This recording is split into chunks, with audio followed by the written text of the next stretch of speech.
Hello students, welcome to 11th physics class. तो 11th physics में मैं आज को करवाऊंगा प्रोजेक्टाइल मोशन।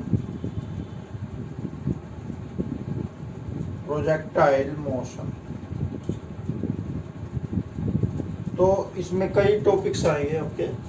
इससे पहले आपको समझना जरूरी है कि प्रोजेक्टाइल होता क्या है। प्रोजेक्टाइल बस किसी चीज को जब ऐसे फेंकते हैं जमीन से ऊपर की ओर, तो या नीचे की ओर, ऊपर चढ़ के नीचे भी किसी चीज को फेंकते हैं तो वो ग्रेविटी के अंडर में ही होती है वो चीज, तो उस चीज को प्रोजेक्टाइल कहते हैं।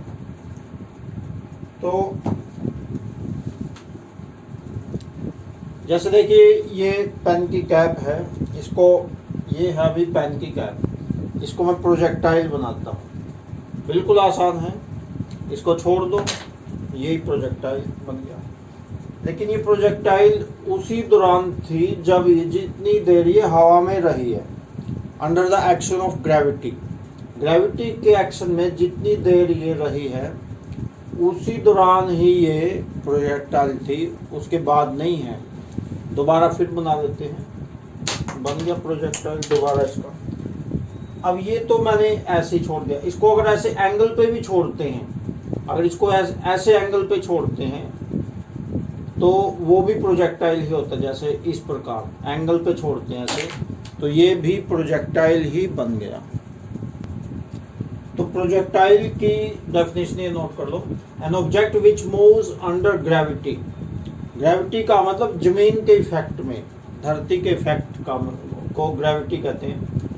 An object which moves under gravity near the surface of earth is called projectile। जब किसी चीज को ऐसे फेंकते हैं तो वो जमीन के ही इफेक्ट में होती है। जमीन उस चीज को अपनी ओर खींचना चाहती है। अगर उसको एक एंगल पे छोड़ते हैं तो थोड़ी ऊंचाई पे वो वस्तु जाएगी और उसके बाद उसकी वेलोसिटी जीरो हो जाएगी, रुक जाएगी वो बिल्कुल, और उसके बाद फिर वो नीचे आना शुरू हो जाएगी। यानी जमीन हर एक वस्तु को अपनी ओर खींचती है। तो जब कोई ऑब्जेक्ट फ्री हो जाए, वो सिर्फ ग्रेविटी के ही इफेक्ट में हो, तो ऐसी वस्तु को प्रोजेक्टाइल कहते हैं। तो इसमें आप एक नई चीज सीखेंगे, वो है स्मॉल जी। स्मॉल जी क्या होता है? Gravitational acceleration. Gravitational acceleration, small जी। अब ये अलग अलग प्लैनेट्स पे स्मॉल जी की वैल्यू अलग अलग होती है। धरती पे स्मॉल जी की वैल्यू 9.81 होती है। Gravitational acceleration 9.81। अब एक्सेलरेशन है तो इसकी जो यूनिट होगी वही होगी मीटर पर सेकंड स्क्वायर, ग्रेविटेशनल एक्सेलरेशन की यूनिट। तो ये आपने याद रखना है, स्मॉल जी क्या होता है। तो नेक्स्ट देखो, कोई प्रोजेक्टाइल मैक्सिमम कितनी हाइट तक जाएगा, तो उसके लिए एक्सप्रेशन तैयार करना है। उसका एक फॉर्मूला बन जाएगा। जैसे किसी चीज को ऐसे छोड़े हैं, ऐसे ऊपर की ओर थीटा एंगल पे छोड़ते हैं मान लो, तो एंगल और इनिशियल वेलोसिटी, शुरुआत में कितनी वेलोसिटी से उसको छोड़ा है, इन दो चीज़ों पे डिपेंड करता है कि वो कितनी हाइट पे जाएगा। डिपेंड तो स्मॉल जी पे भी करता है, लेकिन स्मॉल जी तो फिक्स है धरती पे, इसलिए हम मान के चलते हैं, क्योंकि वो तो उतना ही रहेगा, वो तो सबके लिए सेम है, सारी चीज़ों के लिए स्मॉल जी की वैल्यू तो सेम है। इसलिए हम यही मान के चलते हैं कि दो चीज़ों पे डिपेंड करेगा। एक तो एंगल, कितने एंगल पे छोड़ा है उसको, और एक कितनी वेलोसिटी के साथ उसको छोड़ना शुरू किया है। तो इनिशियल वेलोसिटी को u द्वारा लिखते हैं, ये पता ही है आपको। तो जैसे प्रोजेक्टाइल को यहाँ से फेंका ऐसे, और वो यहाँ आके यहाँ पहले ऊपर जाते टाइम उसकी स्पीड कम, वेलोसिटी कम होती जाएगी, कम होती जाएगी, कम होती, यहाँ जीरो हो जाएगी वेलोसिटी उसकी। मैक्सिमम हाइट पे उसकी वेलोसिटी हो जाएगी जीरो। उसके बाद बढ़नी शुरू हो जाएगी वेलोसिटी, बढ़नी शुरू होगी, बढ़ गई, और यहाँ जब वो जहाँ गिरेगा वहाँ पे उसकी वेलोसिटी मैक्सिमम होगी। तो जो मैक्सिमम हाइट वाला है पॉइंट, ध्यान से समझना है, मैक्सिमम हाइट वाले पॉइंट को बी मान लिया और मैक्सिमम हाइट को h द्वारा लिखेंगे। h is the maximum height. जहां से उसको फेंका है उस पॉइंट को O मान लिया। This is x axis and this is y axis. और जहां पे जिस पॉइंट पे वो गिरेगा उस पॉइंट को D मान लिया, D। अब देखो, प्रोजेक्टाइल मोशन के दो कंपोनेंट्स होते हैं। प्रोजेक्टाइल एक तो आगे की तरफ भी जाए, जैसे यहाँ से फेंक दिया किसी चीज को तो एक तो आगे की तरफ जाएगा वो, और एक ऊपर की ओर जाएगा। यहाँ से तो ऊपर की ओर जाएगा, यहाँ से फिर नीचे की ओर जाएगा। लेकिन आगे दोनों अवस्थाओं में, यहाँ से भी आगे ही जा रहा है, जैसे इधर आगे बढ़ रहा है, और यहाँ से भी आगे बढ़ रहा है। तो आगे जो बढ़ रहा है उस कंपोनेंट को कहते हैं component along x axis. Horizontal component भी कहते हैं उसको, horizontal component along x axis. और जो ऊपर जा रहा है या नीचे जा रहा है मैक्सिमम हाइट के बाद, तो वो नीचे जाएगा, और मैक्सिमम हाइट से पहले वो ऊपर जाएगा। तो जो ऊपर या नीचे वाला जो कंपोनेंट है उसको कहते हैं कंपोनेंट अलोंग वाई एक्सिस, और उसको कहते हैं vertical component. This is horizontal component, it is denoted by X axis, and this is vertical component, this is denoted by Y axis. तो मैक्सिमम हाइट निकालने के लिए देखिए, जो मैक्सिमम हाइट है ये दिस इज वर्टिकल कंपोनेंट, इसको y द्वारा नोट करते हैं, और y को h द्वारा लिखेंगे क्योंकि y is maximum height, vertical component is h, and horizontal component जो होगा उसको x एक्सिस द्वारा डिनोट करेंगे।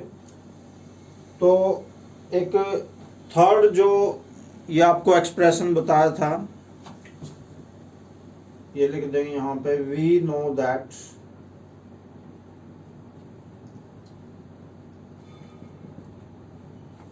थर्ड तीन फॉर्मूले आपको बताए थे। एक तो v is equal to U plus 80, एक बताया था s is equal to U T plus half 80 square, और एक बताया था तीसरा जो बताया था v square minus you square is equal to 2as। v is final velocity, u is initial velocity, a is acceleration and s is displacement। तो देखिए यहाँ पे जो फाइनल वेलोसिटी है वो तो 0 हो जाएगी। मैक्सिमम हाइट निकाल रहे हैं, तो मैक्सिमम हाइट पे फाइनल वेलोसिटी 0 हो जाएगी, और जो इनिशियल वेलोसिटी है u, तो इसमें वर्टिकल कंपोनेंट लेंगे, u is equal to u sine theta. इसमें क्योंकि ऊपर जा रहा है प्रोजेक्टाइल, तो वर्टिकल कंपोनेंट लेंगे, u साइन थीटा वाला कंपोनेंट इसमें लेंगे। वर्टिकल कंपोनेंट को u y द्वारा लिखते हैं, y यहाँ लगाओ चना लगाओ, कोई ऐसी बात नहीं है, लगाना चाहे लगा भी सकते हैं। u y vertical component is u y, and horizontal component को u x द्वारा लिखते हैं। तो u y हो गया u साइन थीटा, और जो एक्सेलरेशन है यहाँ पे, एक्सेलरेशन यहाँ पे स्मॉल g ग्रेविटेशनल एक्सेलरेशन लगेगा, और वो माइनस में लगेगा क्योंकि जैसे ऊपर जा रही है वस्तु, ऑब्जेक्ट ऊपर जा रहा है तो उसकी स्पीड घट रही है। यहाँ से किसी चीज को ऊपर फेंकते हैं तो उसकी स्पीड घटती घटती घटती आगे 0 हो जाती है, तो स्पीड उसकी घटती जाती है। स्पीड घटे तो एक्सेलरेशन माइनस में होता है, और स्पीड बढ़े तो एक्सेलरेशन प्लस में होता है। तो a हो गया माइनस g, और s जो हो गया वो हो गया maximum height h, distance displacement हो गई मैक्सिमम हाइट h। अब ये सारी की सारी वैल्यूज इस फॉर्मूले में पुट कर देंगे, v की जगह लिख देंगे 0, बिल्कुल आसान है, सिर्फ आपने इन बातों को समझना है, आगे तो कैलकुलेशन वर्क है, बिल्कुल आसान है। तो v की जगह 0 लिख दिया, u की जगह लिख देंगे v square minus u square, u की जगह लिख देंगे u साइन थीटा इसका स्क्वायर, u साइन थीटा का स्क्वायर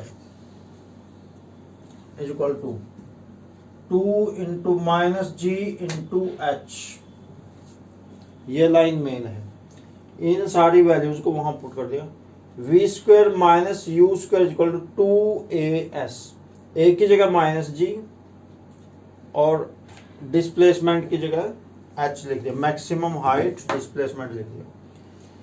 अब देखो हमें चाहिए वैल्यू h की वैल्यू चाहिए, तो इसके साथ माइनस 2g है, उधर जाके ये मल्टीप्लाई में है, इधर उधर जाके नीचे बैठ जाएगा। उससे पहले एक लाइन और बना लेते हैं, उसमें माइनस से माइनस ही काटते हुए दिखा देंगे। तो बन जाएगा minus you square sine square theta, minus यूं क्यों बाहर, क्योंकि माइनस बाहर है इसलिए स्क्वायर के कारण प्लस नहीं बन पाएगा। इसका अंदर होती तो माइनस पे स्क्वायर प्लस हो जाता है, लेकिन ये बाहर है। You square sine square theta अलग अलग कर दिया, यह हो जाएगा माइनस 2gh, माइनस 2gh। अब देखो h की वैल्यू निकालनी है, मैक्सिमम हाइट। अब ये माइनस से माइनस दोनों साइड में माइनस है तो कट जाता है, बस आ गया आंसर। मैक्सिमम हाइट h के साथ 2g है, ये मल्टीप्लाई है, बीच में कोई निशान नहीं है तो मल्टीप्लाई होता है, मल्टीप्लाई है ये। थोड़ा इसको मैं जूम कर देता हूं, आपको अच्छे से ये दिखाई दे जाएगा। बस आ गया maximum height,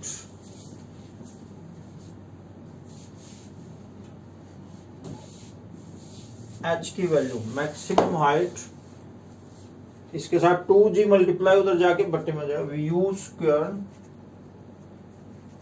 sine square theta upon 2g, और इसको बॉक्स में डाल देंगे। ये था मेन टॉपिक। एक तो प्रोजेक्टाइल की डेफिनेशन याद करनी है, और ये डिराइव करना है, derive the expression for maximum height of A projectile, ये इसका क्वेश्चन बना लेना है। तो आज की वीडियो में इतना ही कर लो। Okay, thanks.